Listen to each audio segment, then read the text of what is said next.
Britain royal navy के F-35B विमान को केरल से C-17 ग्लोबमास्टर नाम के ट्रांसपोर्ट विमान से स्वदेश लाने पर विचार कर रहा है। अब तक फील्ड रिपेयर की सभी कोशिशें असफल रही हैं। F-35B विमान ने 19 दिन पहले तिरुवनंतपुरम में बिना किसी पूर्व सूचना के लैंडिंग की थी। हालांकि F-35B विमान को ट्रांसपोर्ट विमान C-17 ग्लोबमास्टर में फिट करना किसी चुनौती से कम नहीं है। आइए 5 बिंदुओं में समझते हैं सब कुछ।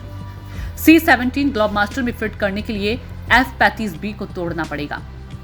एरोस्पेस और रक्षा फर्म लॉकहीड मार्टिन की ओर से प्रशिक्षित इंजीनियर ही ऐसा कर सकते हैं।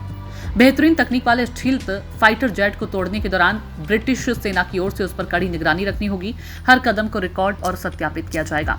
डेटा में सैन्य के जोखिम को कम करने के लिए हर पेंच को सुरक्षा के साथ कोड के आधार पर किया जाएगा।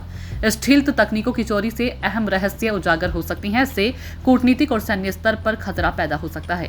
राष्ट्रीय सुरक्षा को लेकर स्टील्थ तकनीक की सुरक्षा महत्वपूर्ण है। मई 2019 में पहली बार F-35 विंग को हवाई परिवहन के जरिए हटाया गया और भेजा गया।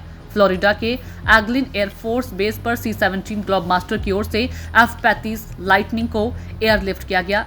एग्लिन AFB की आधिकारिक वेबसाइट पर दी गई जानकारी के मुताबिक $2 लाख की लागत वाला 4 साल का मिशन विमान को हिल AFB यूटा तक पहुंचाने के साथ पूरा हुआ है। F-35 में उन्नत स्टील्थ कोटिंग और रडार अवरोधक है। यह आधुनिक हवाई युद्ध के लिए एनक्रिप्टेड सॉफ्टवेयर और सेंसर के साथ साथ कृत्रिम बुद्धिमत्ता और डेटा फ्यूजन का उपयोग करता है। लड़ाकू जेट परमाणु हथियार ले जा सकता है। F-35 तक विदेशी पहुंच इस विमान को उड़ाने वाले देशों के लिए एक बड़ी चिंता का विषय है। F-35 अब तक का सबसे महंगा सैन्य प्रोजेक्ट है, जिसकी कीमत $1.7 ट्रिलियन से ज्यादा है। ये दुनिया का सबसे घातक, किसी भी हालात में जूझते रहने वाला और कनेक्टेड फाइटर जेट भी है। F-35 पायलटों को किसी भी दुश्मन के खिलाफ मुकाबले में बढ़त ही रहती है।